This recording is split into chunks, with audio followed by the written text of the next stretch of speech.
all operate in zones. What's the most familiar zone for everybody?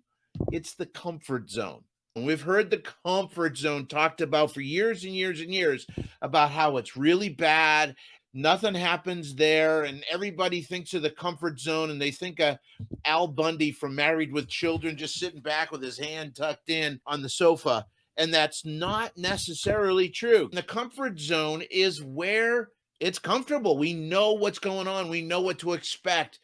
Comfort zone is where you go to rest, it's not where you go to live.